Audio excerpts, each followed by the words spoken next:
Welcome to the Future Tech Radio Show, featuring industry pioneers, technologists, and CEOs across various industries about how the future of technology will shake up the status quo across the globe. Here's your host, Matthew Loughran.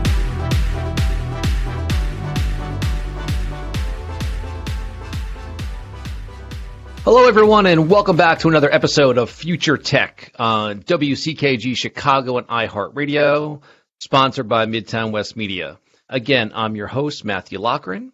Today on the show, we have Valerie Owens, owner and founder of U.S. Construction Zone. Jeremy is third generation in the remodeling industry with over 100 years of experience in the Owens family. Jeremy and his businesses have won countless awards, including the 40 Under 40 Award by Pro Remodeler, highlighting the most innovative and impressive young leaders in the construction industry. As well as he was awarded Big 50 by Remodeling Magazine, which is awarded to companies that set the standard for professionalism and integrity. Jeremy has a passionate desire to become a stronger leader and voice in the construction industry. He feels he can do this best by connecting the brightest minds in the industry through U.S. Construction Zone. Jeremy, welcome to the show. Wow, thank you, Matt. I appreciate the warm welcome. Can I just put that on a loop inside my house? Absolutely. You can play the show over and over, man. I appreciate it. I want my family to hear it, right? I love it. Well, Jeremy, again, welcome to the show. Happy to have you here. Again, Future Tech, we talk with a lot of different innovators and change makers across different industries, how they're pushing their industry forward. So just for our listeners, if you wouldn't mind, give us a little bit of background about yourself and your experience in the construction industry. Yeah, I appreciate that. Yeah, I am the third generation in a business called Three Generations Improvements, and we're out of Folsom, California. And, like you said in the intro there, we have just decades and decades and over a century combined between the three of us, my grandpa, my father, and myself. Unfortunately, we did lose the first generation a few days ago, so that's kind of a heavy on my heart right now, but he was in his 90s and had a great career in construction. And so he was kind of the inspiration behind Three Generations Improvements. And from there, my dad and I kind of took over and brought it to California and did it the way we wanted to do it. So it's been a heck of a ride. I'm very blessed to be part of construction. I just think that it was a natural fit for me. I was running leads with my dad when I was probably, 8 years old. So I felt like it was in my blood. My brother became a fireman, and I was like, no, I'm good with this. So I kind of stuck with the family thing. Well, first off, our condolences, right? I'm sorry to hear about that loss, again, from the patriarch of the three generations, if you will. Yes. But kind of taking that story and that family background and kind of you've been in the industry for so long, what are you seeing as maybe some of the current problems in the industry? And again, maybe a follow-on to that, as an entrepreneur and problem solver, what are you doing about it? Yeah, I think just like in industry, the pandemic kind of put a giant spotlight on the issues in every industry. And for construction, it put a giant spotlight on two things, really. One, the huge labor shortage that we have. So it's been a problem for years, but now even homeowners are starting to feel it. They're calling people and they're not getting callbacks from contractors, or contractors are 2 to 3 weeks out just to come see you. And then to do a project, they could be 6 months or more. So the labor shortage really has been highlighted. And unfortunately, it's not getting better. It's kind of one of those things that's getting worse since the pandemic. So that's one of the issues that we can get into a little bit more of.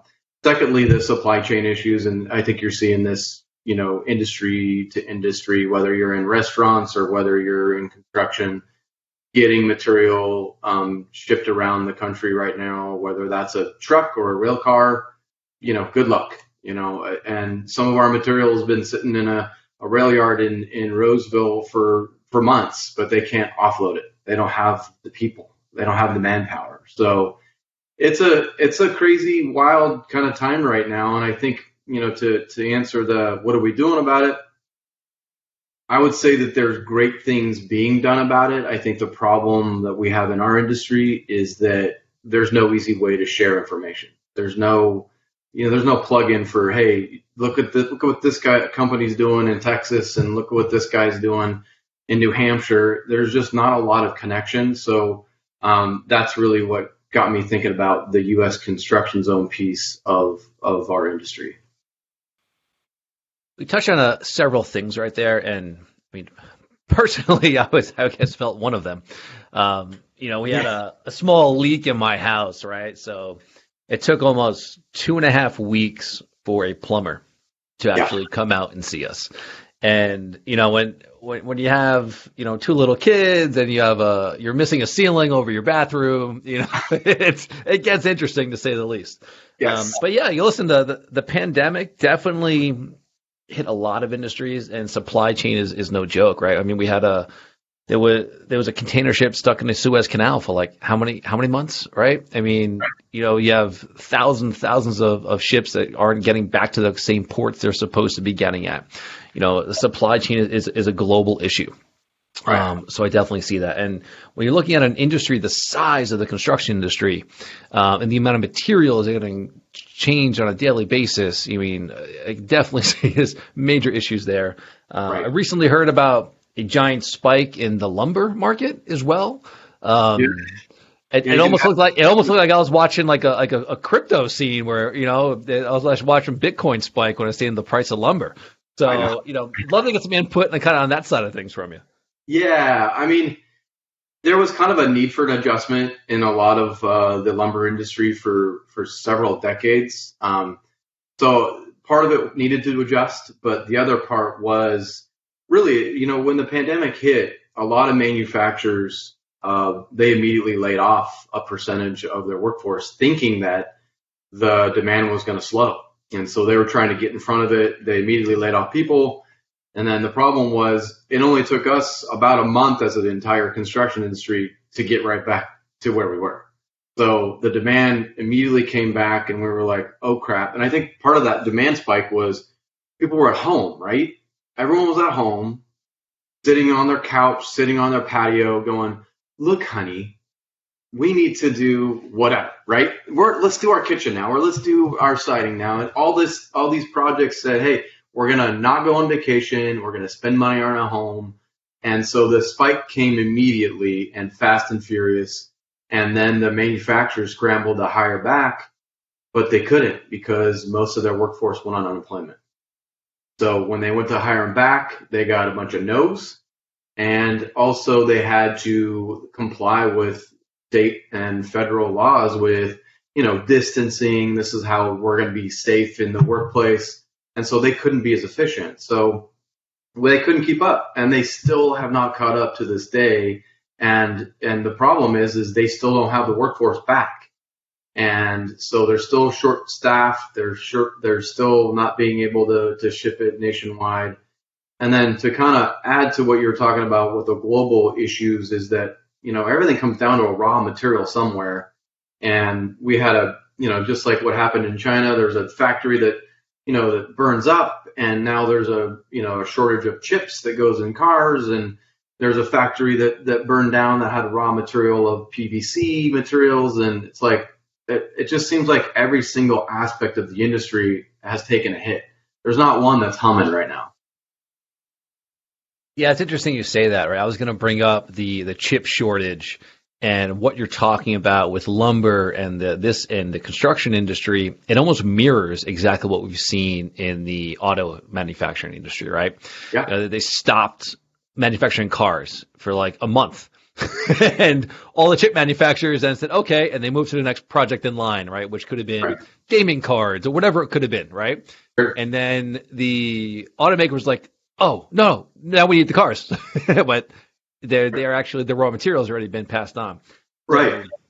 Right. Yeah, definitely. And then, as you said as well, everyone's sitting home right at the beginning of the pandemic, binging on HGTV or Netflix or something to that extent, right? And going, wow, I want to do this to my house and this to my house. And those orders just kept coming in. I mean, I was one of them. I did a whole bunch of work in my house during during the pandemic, right? During that Yeah, initial time frame. So exactly. I'm glad I did it because I was able to then enjoy it, a few months later, right? Right. While I was home. I always Right. tell people these are my quarantine comforts, if you will, right? So Yes. yeah, Yes. absolutely. So coming back to that, then, like, give us a little bit more detail on U.S. construction zone. Are we talking about global issues, like local issues? Um, what is U.S. construction zone, and how is it maybe addressing some of these? Yeah, I'll kind of start from the beginning. Like the idea formed in my head, and I'm one of those guys where there's just ideas in my head, right? So what I do with those ideas, who knows? But this one formed like 3 or 4 years ago, and I was actually at a conference, remodeling conference, and it was a roundtable situation where we were all kind of kicking around some ideas. And at the end of the conference, we all just kind of, exchanged some information, said our goodbyes, kind of knowing that we weren't going to really stay in touch.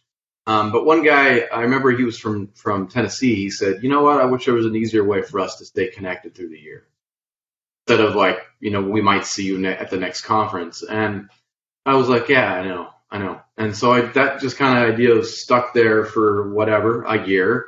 And then I started thinking about it and writing down some notes. And then we started having these glaring issues like the labor shortage and things like that. And I was like, man, we need a way to share ideas. So the idea started there, and then I just started kind of creating U.S. construction zone from that thought. And obviously, over the last 2 years, it's changed in what I thought it was going to be, and it's always going to be pivoting.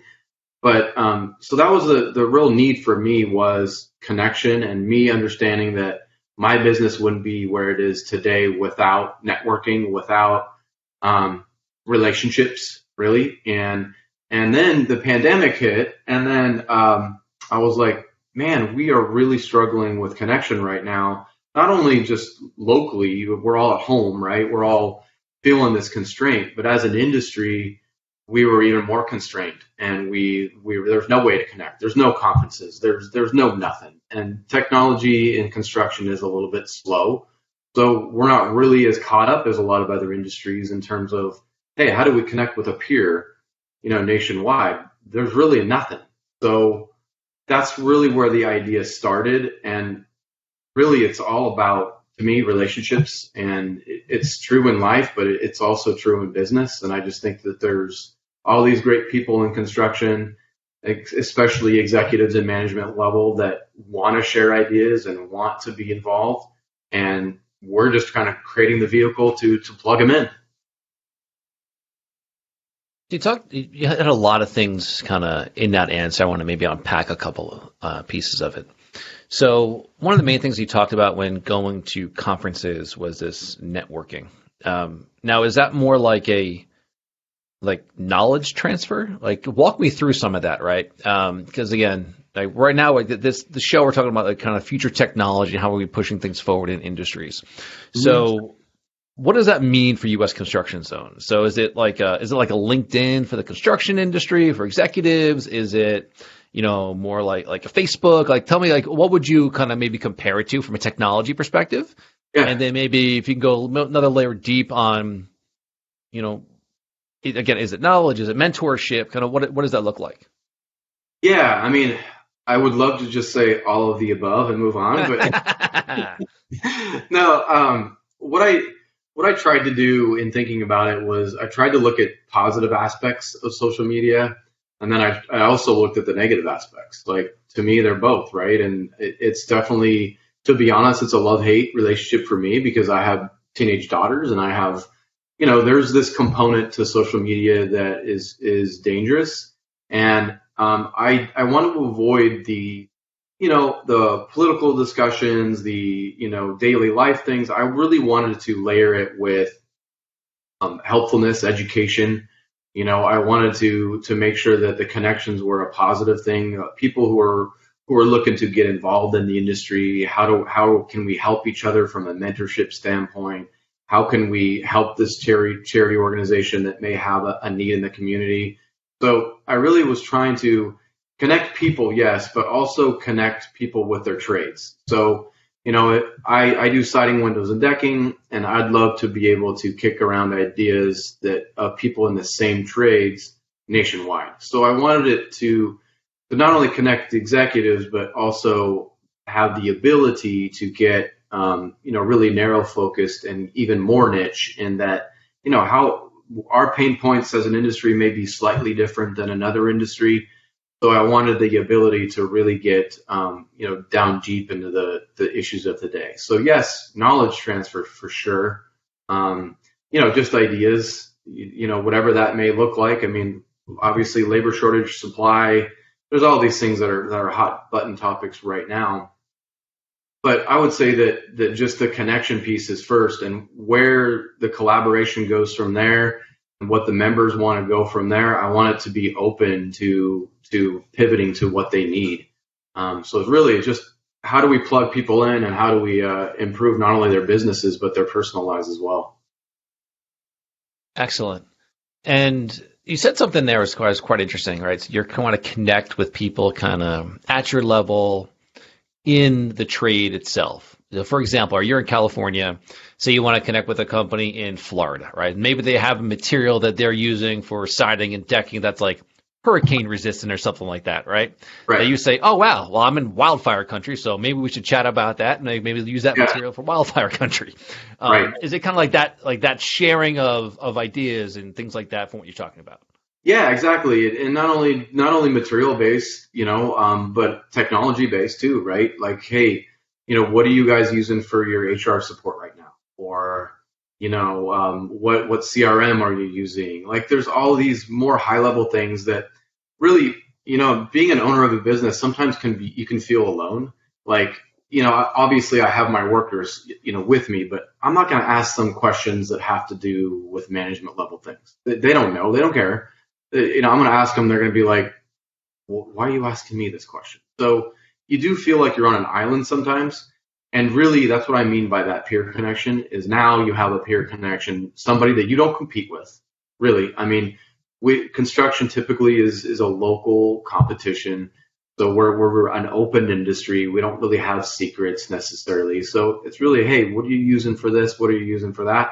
Getting that feedback from a peer, and I don't care what state you're in. I mean, it's just a valuable, warm lead of this is how we're tackling this problem. And I'm convinced that I don't have the ideas, but I mean, I'll be damned. I'm sure that somebody else does.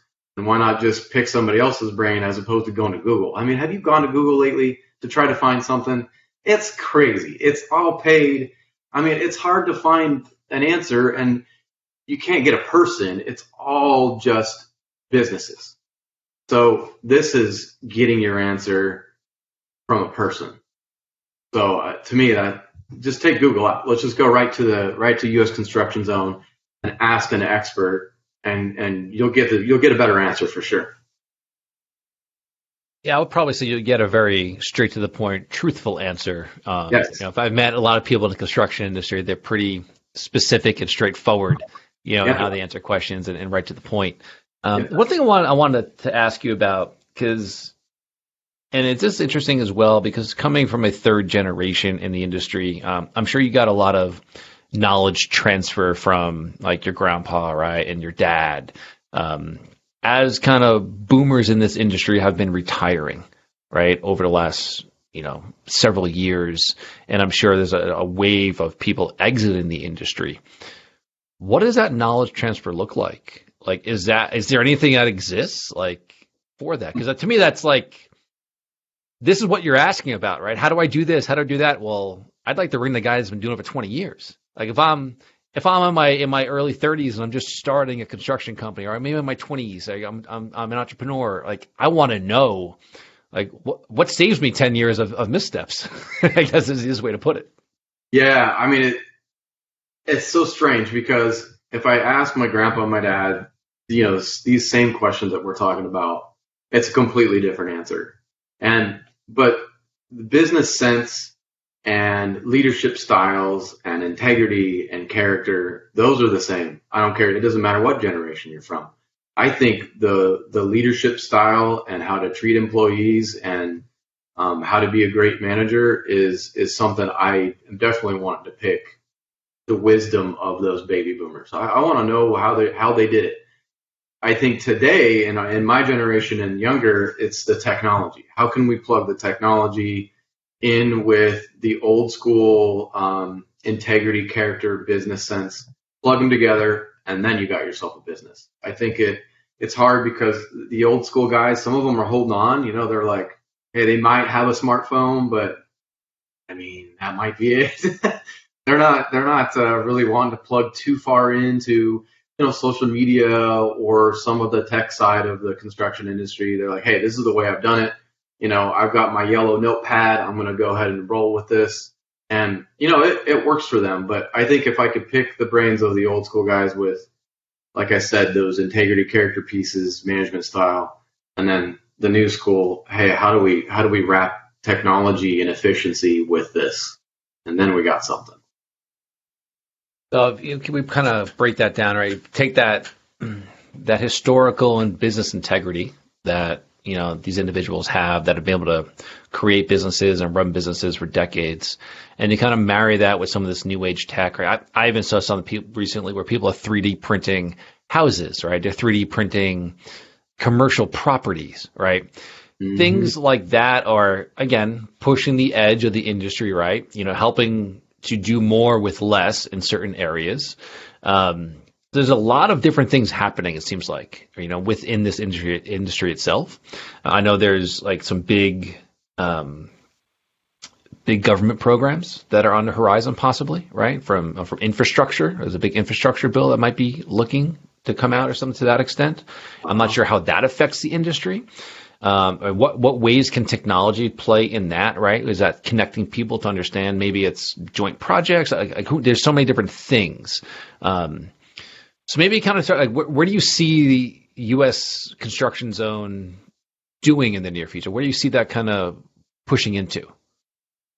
Yeah, I mean, it's a great question. I would say my honest answer is I don't know. And the reason I say it that way is that I really want this beginning user, which we're calling the Founders Club. I want these men and women in the industry to help form what they need out of the platform. And I think that, I have my goals. To me, my goal is just to plug people in.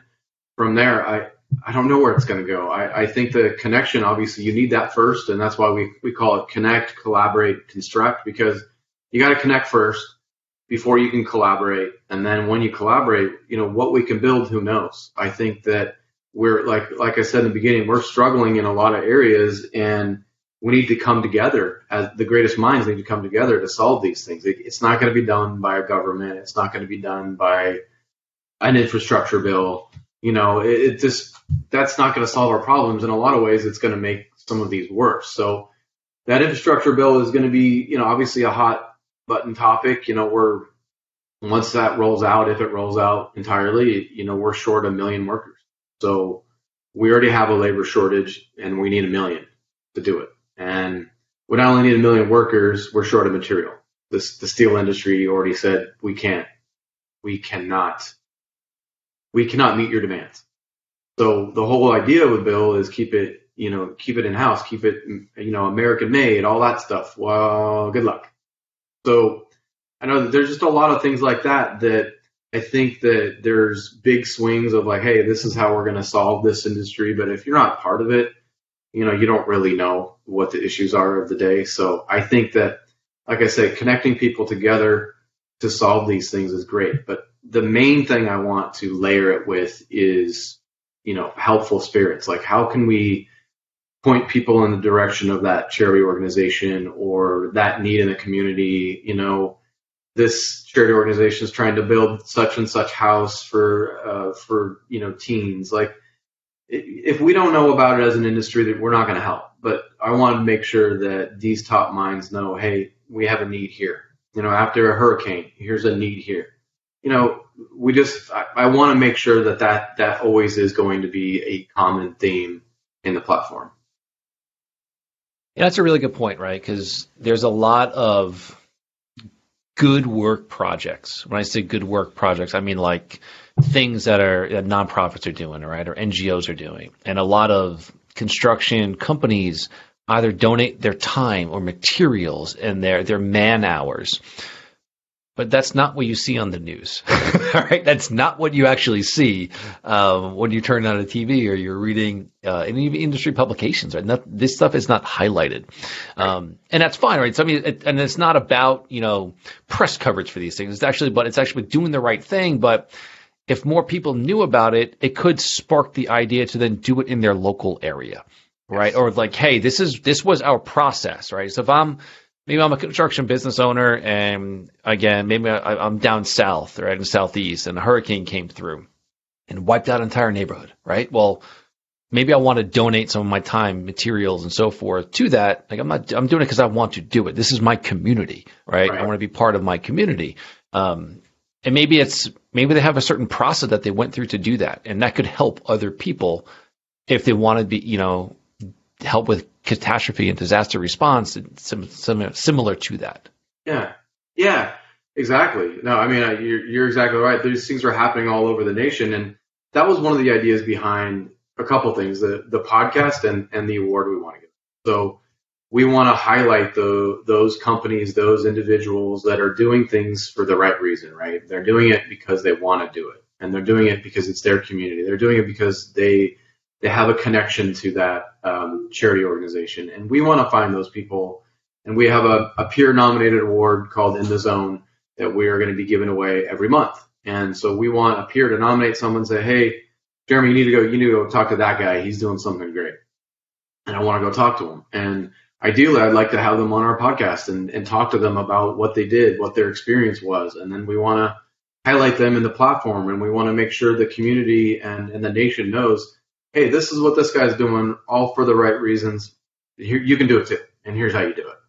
And so I think that everyone likes a pat on the back. Every single person, I don't care what industry you're in, they love to be recognized. Now, I think it's better to be recognized when it's unsolicited, right? When it's just like comes out of the blue and someone nominates you for something that you're doing great.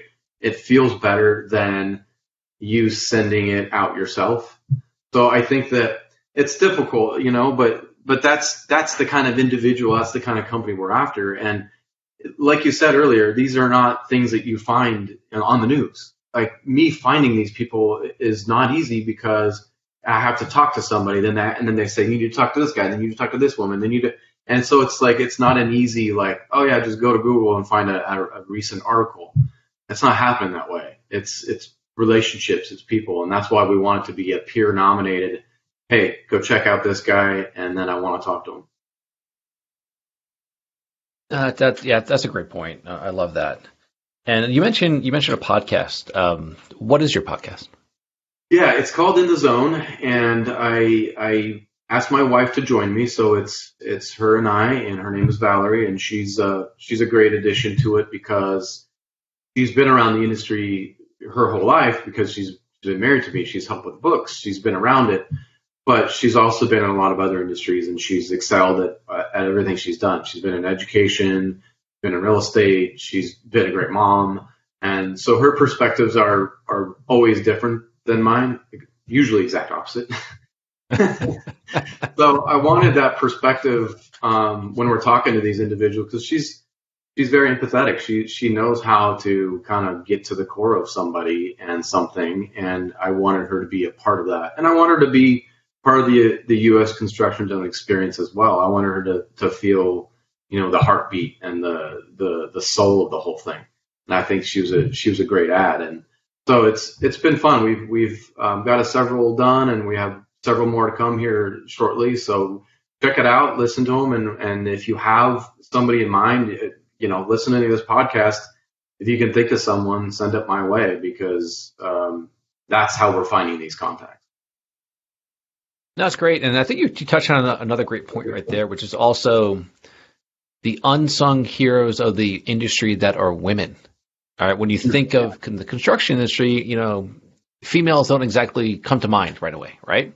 Yeah. Yet in reality, you'll see a lot more executive roles being filled by women, right? Or, architect roles, engineering roles, So it'd be interesting to see maybe more of those coming out, through this platform of yours, U.S. Construction Zone, as well as highlighting some of their stories, maybe in your podcast as well.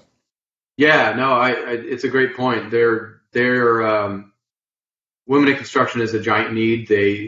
It's part of what the industry needs to move forward.